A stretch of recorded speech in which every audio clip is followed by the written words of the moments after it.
22 নম্বর পারা 10 নম্বর পৃষ্ঠা সূরা সাবার 28 নম্বর আয়াতে আল্লাহ তাআলা বলেন, ওমা আরসালনাকা ইল্লা কাফাতাল লিন-নাস, আমার প্রিয় রাসূল, আমি শুধুমাত্র কয়েকটা মানুষের জন্য আপনাকে রাসূল বানাই নাই, শুধুমাত্র খুলনাবাসীর জন্য আপনাকে রাসূল বানাই নাই, শুধুমাত্র বাংলাদেশের জন্য আমি আপনাকে রাসূল বানাই নাই, কাফাতাল লিন-নাস, বরং গোটা বিশ্বের রাসূল হিসাবে আমি তোমাকে পাঠিয়েছি। সুবহানাল্লাহ বলেন।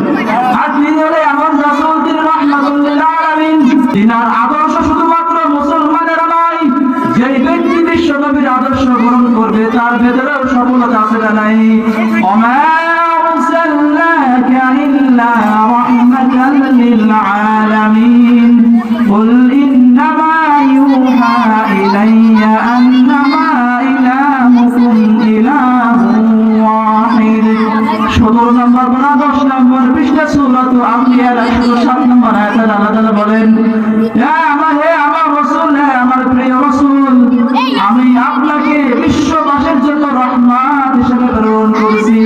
যেই ব্যক্তি তোমার কথা মতো চলাফেরা করবে, যেই ব্যক্তি তোমার আদর্শ গ্রহণ করবে, তার ভেতরেও সফলতা রেখে দিয়েছেন কে?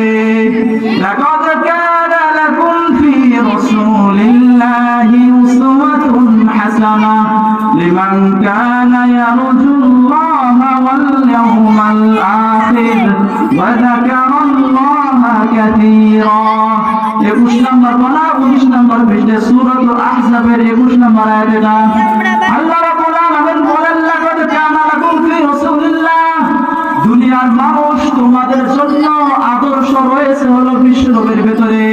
দুনিয়ার কোনো মানুষ, দুনিয়ার কোনো সেলিব্রিটি, দুনিয়ার কোনো মানুষ আমাদের আদর্শ হতে পারে না। আমার আদর্শ হলো, আমাদের আদর্শ হলো একজন বিশ্ব নবী সাল্লাল্লাহু আলাইহি ওয়াসাল্লাম। সুবহানাল্লাহ বলবেন না?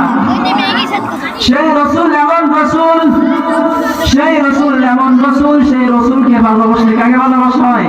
আল্লাহ রাব্বুল আলামিন 3 নম্বর পারা 13 নম্বর পৃষ্ঠায় সূরা আলে ইমরানের 31 নম্বর আয়াতে বলেন, কুল ইন কুনতুম তুহিব্বুনাল্লাহা ফাত্তাবিউনি ইউহিব্বুকুমুল্লাহ। হে নবী, আপনি বলে দিন দুনিয়ার মানুষদেরকে, যদি তোমরা আল্লাহ রাব্বুল আলামিনকে ভালোবাসতে চাও, তাহলে ফাত্তাবিউনি, আমি বিশ্ব নবী, আমাকে অনুসরণ করো, তাহলে তোমাদেরকেও ভালোবাসবেন কে? কারণ আল্লাহ রাব্বুল আলামিনকে ভালোবাসতে হলে বিশ্ব নবীকে মানার দরকার আছে না নাই? মাইয়ুতিউর রাসূল ফাকাদ আতা আল্লাহ। 5 নম্বর 92 নম্বর পৃষ্ঠায় সূরা নিসার 81 নম্বর আয়াতে আল্লাহ তাআলা বলেন, মাইয়ুতিউর রাসূল ফাকাদ আতা আল্লাহ, যেই ব্যক্তি বিশ্ব নবীকে অনুসরণ করলো সে কেমন যেন আল্লাহকে অনুসরণ করলো।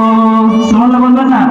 বিশ্ব নবীর আদর্শ শুধুমাত্র মাদ্রাসায় নয়, বিশ্ব নবীর আদর্শ শুধুমাত্র মসজিদে নয়, বিশ্ব নবীর আদর্শ শুধুমাত্র সামাজিক জীবনে নয়, বরং বিশ্ব নবীর আদর্শ, বিশ্ব নবীর সুন্নাত রাষ্ট্রীয় জীবনেও মানার দরকার আছে না নাই?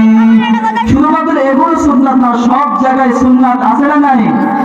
সুন্নাত নাই শুধু দাওয়াতের মেহমান, সুন্নাত নাই শুধু দাওয়াতের আহ্বান, আরো কিছু সুন্নাত আছে তুমি জানো কি? জানলেও জীবনে কখনো তা মানো কি? মানতের কাছে নাই? সুন্নাত